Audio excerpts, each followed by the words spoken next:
The grand conference hall in Addis Ababa buzzed with the familiar sounds of diplomatic chatter. African leaders from across the continent had gathered for the annual African Union Summit, their expensive suits and traditional robes creating a colorful tapestry of power and prestige. These were men and women who had ruled for decades, some having held office longer than many of their citizens had been alive. At the far end of the hall sat Ibrahim Traoré, Burkina Faso's youngest leader, at just 34 years old. His military uniform stood out among the formal civilian attire of his peers. Unlike the other presidents who arrived with large entourages and luxury vehicles, Traoré had come with a small team, traveling modestly as always. The contrast was striking and intentional. President Alassane Ouattara of Côte d'Ivoire leaned over to his neighbor, President Macky Sall of Senegal, and whispered something that made both men chuckle. Their eyes drifted toward the young captain, from Burkina Faso. Around them, other veteran leaders exchanged knowing glances. Here was this boy soldier, they thought, barely out of his 20s when he took power, trying to sit at the table with seasoned statesmen who had been navigating African politics since before he was born. The opening ceremony proceeded with the usual pomp and circumstance. One by one, presidents delivered their prepared speeches about economic cooperation, regional security, and the bright future of Africa. The audience listened politely, applauding at appropriate moments, but the energy in the room remained subdued. These were familiar words they had all heard countless times before. When Ibrahim Traoré's name was called to address the assembly, a subtle shift occurred in the room. Some leaders straightened in their chairs, curious to hear what the young revolutionary would say. Others seemed to settle back with barely concealed amusement, preparing to be entertained by what they expected would be naive idealism from someone too young to understand the real complexities of governing. Traoré approached the podium with quiet confidence. He carried no prepared speech, no teleprompter, no notes. This immediately caught the attention of media representatives in the room, their cameras focusing on the young leader who seemed so different from his peers. The seasoned presidents in the audience noticed too, some exchanging raised eyebrows at what they saw as either impressive confidence or dangerous arrogance. As he stood before the microphone, the room fell silent. But it was not the respectful silence usually accorded to elder statesmen. There was an undercurrent of skepticism, a sense that the real leaders were indulging a child who had stumbled into power through military action rather than legitimate political process. President Paul Biya of Cameroon, who had been in power for over 4 decades, adjusted his glasses and prepared to listen with the patience of a grandfather, hearing a young relative's ambitious dreams. Nearby, President Teodoro Obiang of Equatorial Guinea, Africa's longest-serving leader, maintained his characteristic stern expression, but there was a hint of curiosity in his eyes. The moment stretched as Traoré looked out at the sea of faces before him. These were leaders who controlled vast resources, commanded large armies, and had navigated the treacherous waters of international politics for decades. Yet here he stood, a young captain from one of Africa's poorest nations, about to address them as an equal. What none of them could have anticipated was that this young man from Burkina Faso was about to deliver words that would challenge everything they thought they knew about leadership, sovereignty, and the future of their continent. The stage was set for a confrontation between old and new, between those who had accommodated themselves to the existing world order and one who dared to imagine something completely different. The cameras rolled, the delegates waited, and Ibrahim Traoré began to speak. His first words would soon echo far beyond that conference hall, sparking conversations in villages, cities, and capitals across Africa and around the world. But in that moment, as he opened his mouth to address his fellow leaders, most of them were still smiling, still convinced they were about to witness the fumbling words of an inexperienced young man who had bitten off more than he could chew. They had no idea they were about to be challenged in ways that would force them to confront uncomfortable truths about their own leadership and the direction of their continent. Ibrahim Traoré's voice cut through the air like a blade through silk. There was no diplomatic softness, no carefully crafted language designed to offend no one while saying nothing. Instead, His words carried the weight of truth that many in the room had spent years avoiding. "My fellow Africans," he began, his eyes sweeping across the assembly, "we gather here year after year, in these grand halls wearing our finest clothes, speaking beautiful words about unity and progress. Yet our people continue to suffer while we enrich ourselves and foreign powers who see us as nothing more than sources of cheap labor and raw materials." A visible stiffness spread through the audience. President Denis Sassou Nguesso of Congo shifted uncomfortably in his seat. This was not the diplomatic language they were accustomed to hearing at such gatherings. Traoré was speaking with the bluntness of a soldier, not the careful, measured tones of a seasoned politician. "We talk about sovereignty," Traoré continued, his voice growing stronger. "But how many of our nations still depend on foreign currencies? How many of our people are enslaved by debt to institutions that see African suffering as acceptable collateral damage for their profits?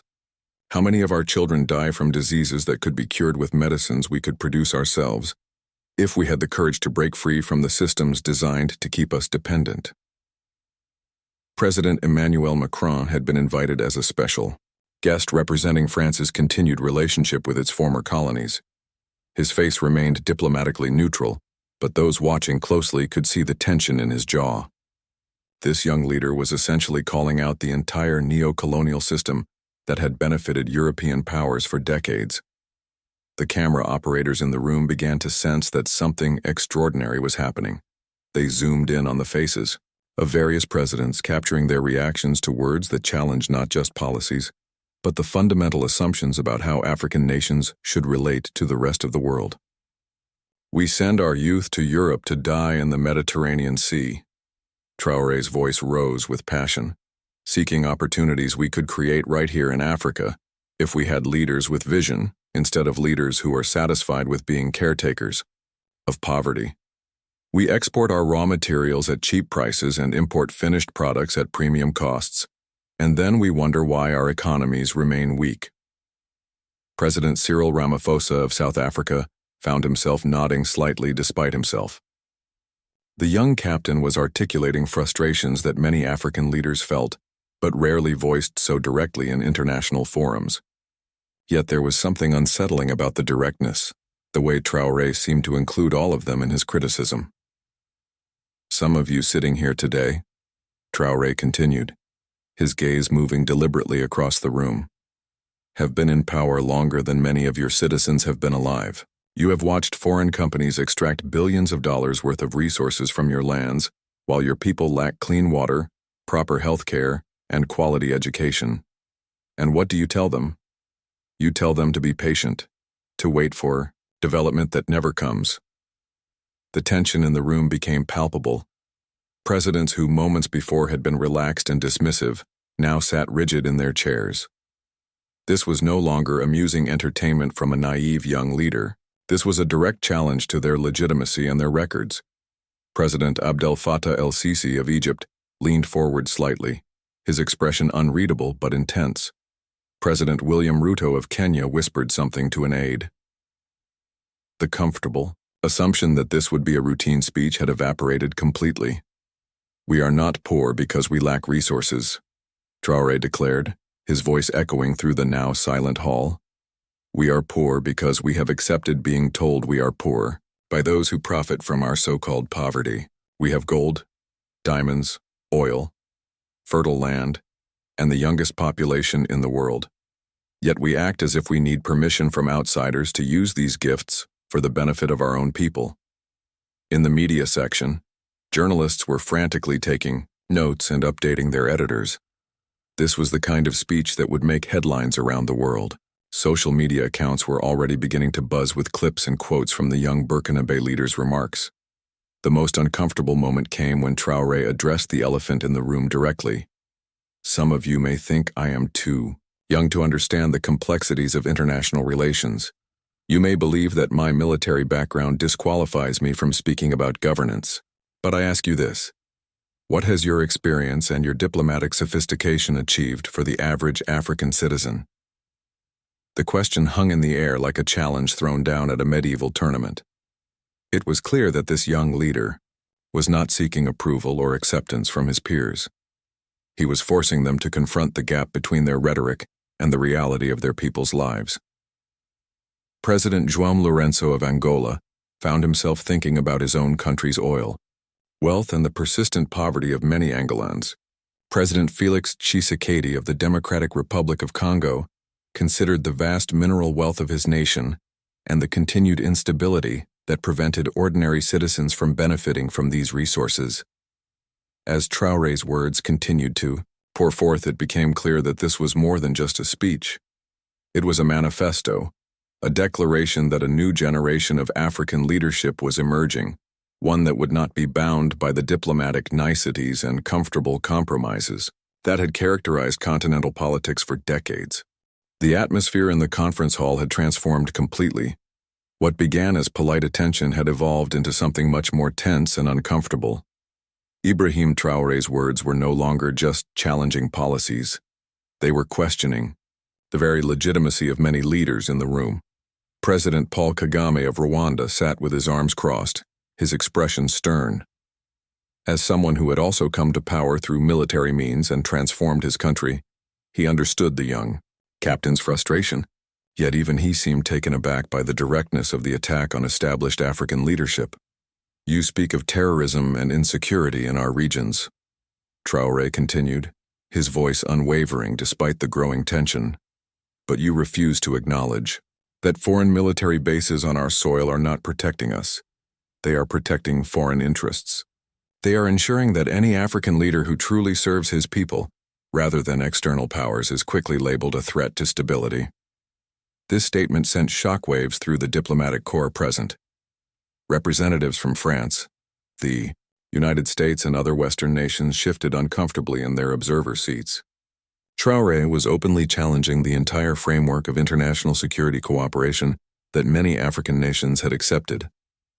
President Mohamed Idriss Déby of Chad, whose country hosted significant French military presence, found himself in an impossible position. His nation had long been seen as a key ally in Western counterterrorism efforts in the Sahel region. Traoré's words were essentially suggesting that leaders like him were collaborating against African interests. "We celebrate our independence days with great fanfare," the young Burkinabe leader pressed on. "But what independence can we claim when our central banks are controlled from Paris, when our currencies are printed in foreign nations, when we need permission from international institutions to spend money on our own development projects?" The economic implications of his words were staggering. Traoré was openly questioning the CFA franc system that tied many West and Central African nations to French economic policy. This was not just bold, it was revolutionary. No African leader had spoken so directly about monetary sovereignty in such a prominent international forum. President Bola Tinubu of Nigeria, whose country used its own currency and was Africa's largest economy, listened with interest but also concern. While Nigeria had maintained greater economic independence, Traoré's confrontational approach could have unpredictable consequences for continental relations. The young captain then shifted his focus to what he called the politics of permission. His voice took on an even more challenging tone as he addressed his audience directly. "How many of you sought approval from Washington, Paris, or London before implementing policies in your own countries? How many of you have accepted that certain topics are too sensitive to discuss because they might upset our foreign partners?" President Nana Akufo-Addo of Ghana found himself reflecting on his own country's relationship with international lenders and development partners. Ghana had recently faced significant economic challenges and had to seek assistance from the International Monetary Fund. Traoré's words struck at the heart of the difficult balance between sovereignty and pragmatic economic management. "We have become a continent of managers rather than leaders," Traoré declared, his eyes sweeping across the room. "We manage poverty instead of creating wealth. We manage conflict instead of building lasting peace. We manage dependency instead of achieving true independence." The personal nature of these attacks was becoming impossible to ignore. Several leaders began whispering among themselves, some clearly agitated by what they were hearing. President Hakainde Hichilema of Zambia leaned over to speak with President Lazarus Chakwera of Malawi. both men appearing troubled by the direction of the speech. In the observer section, diplomatic representatives were sending urgent messages back to their capitals. This was not the usual African Union summit rhetoric. This was a direct challenge to the international order that had governed Africa's relationships with the rest of the world since independence. "Some of you may think I am being disrespectful," Traoré acknowledged, his tone softening slightly, but his resolve remaining firm. "But I ask you, what respect have we earned from the world community by being polite while our people suffer? What has our diplomatic courtesy achieved except the courtesy of being consulted before decisions about Africa are made by others?" President Uhuru Kenyatta, though no longer in office, was present as a special envoy. His expression reflected the complexity of emotions many in the room were feeling. There was truth in Traoré's words, but also danger in such confrontational rhetoric. The most devastating moment came when Traoré addressed the issue of term limits and democratic governance directly. "We speak of democracy while some of our number have been in power for 20, 30, even 40 years. We condemn coups while ignoring constitutional coups that allow leaders to extend their mandates indefinitely. We criticize military intervention while accepting civilian tyranny." This was the moment when subtle disapproval turned into open hostility from several quarters. President Teodoro Obiang of Equatorial Guinea, who had been in power since 1979, maintained his composure, but his displeasure was evident. President Paul Biya of Cameroon, in office since 1982, sat motionless, but the tension in his posture was unmistakable. The young captain from Burkina Faso had crossed a line that many African leaders considered sacred, the unspoken agreement not to criticize each other's governance methods in international forums. He was violating the diplomatic code that had allowed various forms of authoritarianism to coexist peacefully within continental organizations. As Traoré approached the climax of his speech, it was clear that relationships were being irreparably damaged. This was no longer just about policy differences. It was about fundamental questions of legitimacy, sovereignty, and the future direction of African leadership. The room had turned from curious to uncomfortable to genuinely hostile, and yet the young leader showed no signs of backing down. The tension in the room reached a breaking point when Ibrahim Traoré made his most provocative statement yet. His voice, which had remained steady throughout his challenging address, now carried the weight of absolute conviction. "Today, I stand before you not as someone seeking your approval or your friendship," he declared, his gaze moving from one president to another. "I stand here as someone who refuses to pretend that the emperor is wearing clothes when we can all see he is naked." A ripple of shocked murmurs ran through the assembly. This was diplomatic language turned on its head. African Union summits were typically forums for consensus building and mutual support, not confrontational truth-telling sessions. President Alpha Condé of Guinea, despite being out of office, was present as an elder statesman. His face showed clear disapproval at what he viewed as a young man's disrespect for protocol and tradition. Around him, other veteran leaders exchanged glances that spoke volumes about their collective irritation. "We have created a system where African children memorize the capitals of European countries, but cannot name the major cities of neighboring African nations," Traoré continued, his voice rising with passion. "We teach them to speak the languages of our former colonizers fluently, while their own indigenous languages die out. We celebrate their literature while ignoring our own rich oral traditions and contemporary African writers." This cultural critique hit differently than his political and economic attacks. It touched on issues that affected every African nation, regardless of their political system or international alliances. President Macky Sall of Senegal, whose country prided itself on its French cultural connections, found himself uncomfortable with this line of argument. The young captain then delivered what many in the room considered his most insulting observation. "We compete to host summits with former colonial powers, rolling out red carpets for leaders whose policies continue to impoverish our people. We feel honored when they visit us, as if their approval validates our existence as independent nations." This statement was particularly painful because it contained an uncomfortable grain of truth. Many African leaders did indeed view visits from European and American officials as important validation of their international standing. The France-Africa Summit, EU-Africa meetings, and similar gatherings were often treated with great reverence by African governments. President Cyril Ramaphosa of South Africa shifted in his seat.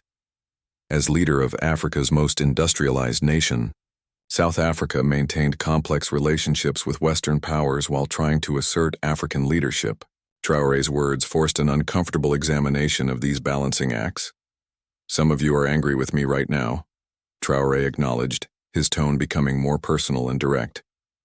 "You think I am being rude, that I do not understand diplomacy, that I am damaging relationships we have spent decades building. But I ask you, what have those relationships built for the average African citizen?" The question hung in the air like an accusation. Several leaders began whispering more urgently among themselves. President João Lourenço of Angola leaned over to President Filipe Nyusi of Mozambique, both men appearing agitated by the direction of the speech. Then came the moment that many later said changed everything. Traoré's voice dropped to a more conversational tone, but his words carried devastating impact. "I know that many of you will leave this hall today and call your foreign partners to reassure them that my words do not represent the views of responsible African leadership. You will distance yourselves from what I have said to maintain your relationships with those who profit from Africa's weakness." This prediction was so accurate and so publicly stated that it felt like an accusation of future betrayal. Several presidents visibly stiffened at what amounted to a challenge to their integrity and independence. President Emmanuel Macron, who had been invited as a guest, maintained his diplomatic composure, but staff members around him were clearly taking notes and making assessments about the implications of Traoré's words for French-African relations. "But here is what I want you to remember," the young Burkinabe leader continued, his voice gaining strength again. "Every time you choose comfort over courage, every time you choose stability over justice, every time you choose the approval of outsiders over the welfare of your own people, you are making a choice about what kind of Africa you want to leave for your children." This personal appeal to their legacy as fathers and leaders struck deep. These were men and women who, regardless of their political methods, genuinely believed they were working for their country's benefit. Traoré was suggesting that their efforts were not just inadequate, but actively harmful. The breaking point came when President Alassane Ouattara of Côte d'Ivoire stood up abruptly. His face showed clear anger, and for a moment it seemed he might walk out or interrupt the speech. The entire hall turned to look at him, cameras swiveling to capture what might become a diplomatic incident. Ouattara remained standing for several long seconds, his jaw clenched, before slowly sitting back down. The message was clear. Traoré had pushed the boundaries of acceptable discourse beyond their limits. In the media section, journalists were frantically updating their stories. This was no longer just an unusual speech. It was a potential diplomatic crisis. Social media was exploding with clips and commentary as the speech was broadcast live across multiple platforms. "I see the anger in your faces," Traoré observed, acknowledging the hostility he had provoked. "I see the disapproval, the shock that someone so young would dare to speak to you in this manner. But I also see something else in some of your eyes. I see recognition. I see the uncomfortable awareness that much of what I have said is true." This final observation was perhaps the most challenging of all. By acknowledging their anger while suggesting it came from recognition of truth, rather than offense at falsehood, Traoré was refusing to allow them the comfort of dismissing his words as mere youthful impertinence. The stage was now set for what many expected would be a mass walkout or a collective condemnation of the young revolutionary, who had dared to break every rule of diplomatic courtesy and continental solidarity. The silence that followed Ibrahim Traoré's final words was deafening. The young captain stood at the podium, having delivered what many considered the most confrontational speech in African Union history. Leaders throughout the hall sat frozen, processing the implications of what they had just heard. Then something unexpected happened. President Julius Maada Bio of Sierra Leone slowly rose from his seat. The hall's attention immediately shifted to him, expecting perhaps another show of disapproval like President Ouattara's earlier reaction. But instead of anger on his face, there was something different, a look of recognition and resolve. President Traoré, Bio began, his voice carrying clearly through the silent hall, speaks truths that many of us have been afraid to voice. The shock was immediate and visible. Here was a democratically elected leader, respected in international circles, publicly supporting the young revolutionary's controversial statements. Bio continued, his words measured but firm. Sierra Leone has experienced the devastating consequences of foreign intervention disguised as assistance. We have seen how international partnerships can become instruments of control rather than genuine cooperation. The young captain from Burkina Faso may be blunt in his delivery, but his core message resonates with the struggles our people face daily. The impact was immediate. Presidents who moments before seemed ready to condemn Traoré now found themselves reconsidering. If Julius Maada Bio, known for his moderate positions and strong democratic credentials, was supporting these radical statements, perhaps there was more to consider. President Hakainde Hichilema of Zambia looked visibly conflicted. His country had recently negotiated debt restructuring agreements with international lenders, and Traoré's words about economic sovereignty hit close to home. Yet he couldn't deny the fundamental truth in the young leader's critique of Africa's dependent relationship with foreign powers. But the real surprise came from an entirely unexpected quarter. President Paul Kagame of Rwanda, known for his pragmatic approach to international relations and his country's remarkable development progress, stood up slowly. The entire hall held its breath. "I have disagreed with many things said here today," Kagame began, his accented English clear and deliberate. "I believe in working within existing systems to achieve progress. Rwanda's development has benefited from partnerships with various international actors." He paused, allowing his words to sink in. "However," he continued, and that single word changed everything, "I cannot deny that President Traoré has raised questions that deserve serious consideration. When we look at the persistent challenges facing our continent, poverty, conflict, technological dependence, we must ask ourselves whether our current approaches are sufficient." The validation from Kagame was stunning. Here was a leader whose country was often held up as a model of African development success, acknowledging merit in Traoré's radical critique. The dynamics in the room began to shift perceptibly. President Félix Tshisekedi of the Democratic Republic of Congo found himself nodding slightly. His country, despite its vast mineral wealth, continued to struggle with instability and poverty. Traoré's words about resource-rich nations remaining poor resonated deeply with the Congolese experience. Then came the most surprising development of all. President Nana Akufo-Addo of Ghana, known for his eloquence and diplomatic sophistication, requested the floor. Ghana had maintained generally good relationships with Western partners while pursuing its own development agenda. "Distinguished colleagues," Akufo-Addo began, "I have spent my career believing in the power of diplomacy, negotiation, and gradual progress. I still believe in these approaches." He paused, looking directly at Traoré.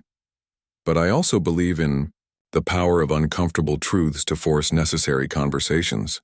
The Ghanaian president's words carried weight because of his reputation for measured leadership.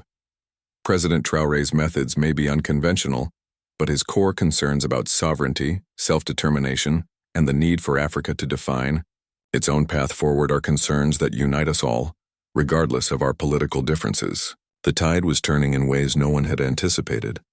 Leaders who had entered the hall expecting to be amused by a young man's naive idealism were now grappling with serious questions about their own leadership approaches in their countries.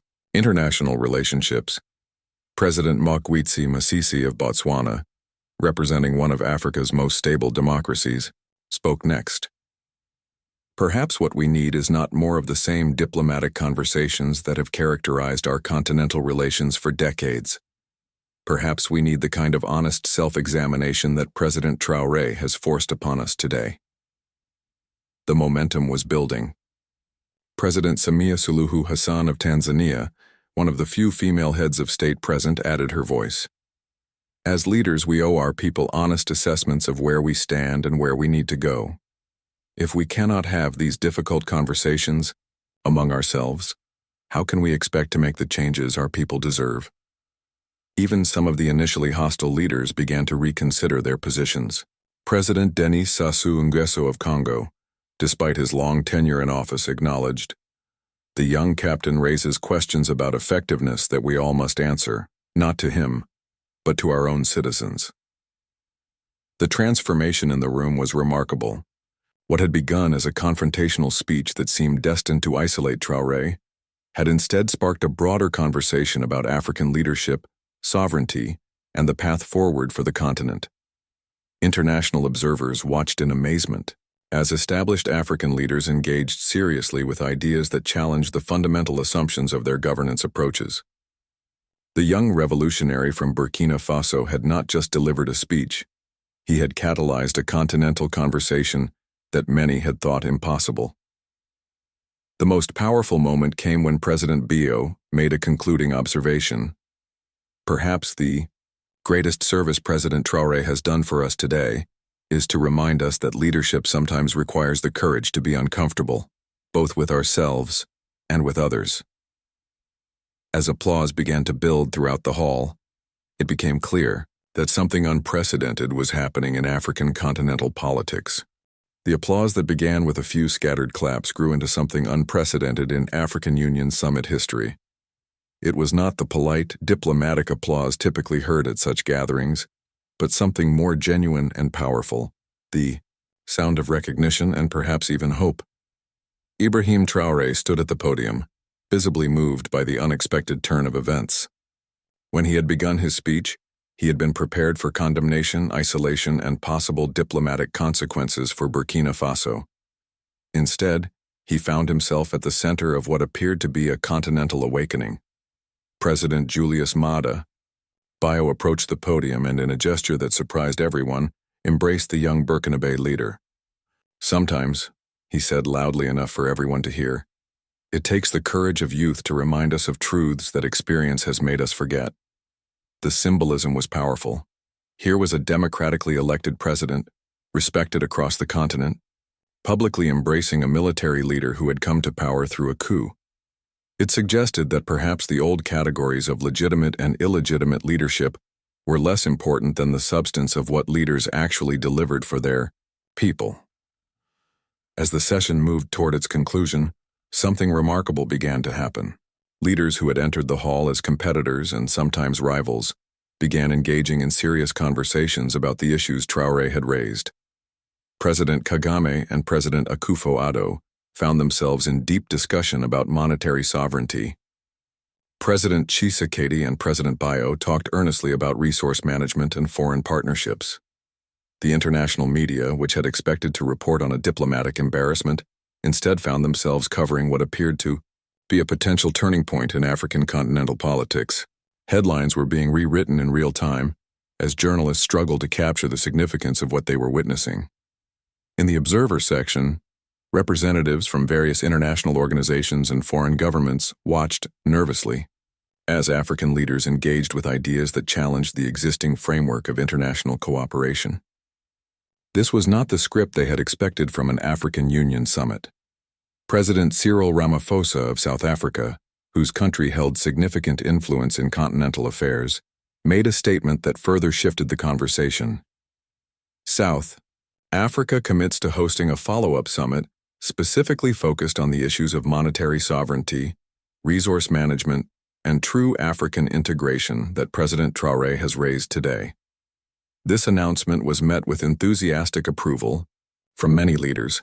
The idea that Traoré's challenging words might lead to concrete policy discussions rather than diplomatic isolation represented a complete reversal of expectations.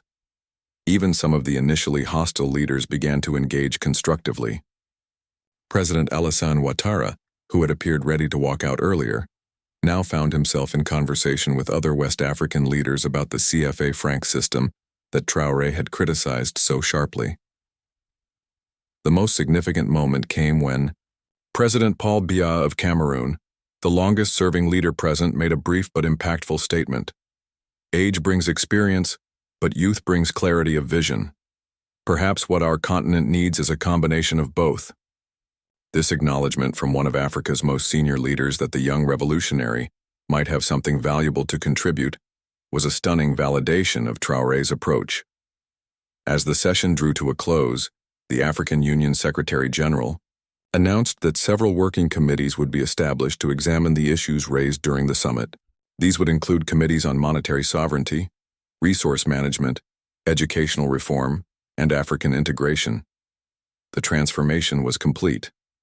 What had begun as a confrontational speech that seemed destined to isolate Burkina Faso had instead become the catalyst for serious continental discussions about fundamental questions of sovereignty, development, and leadership.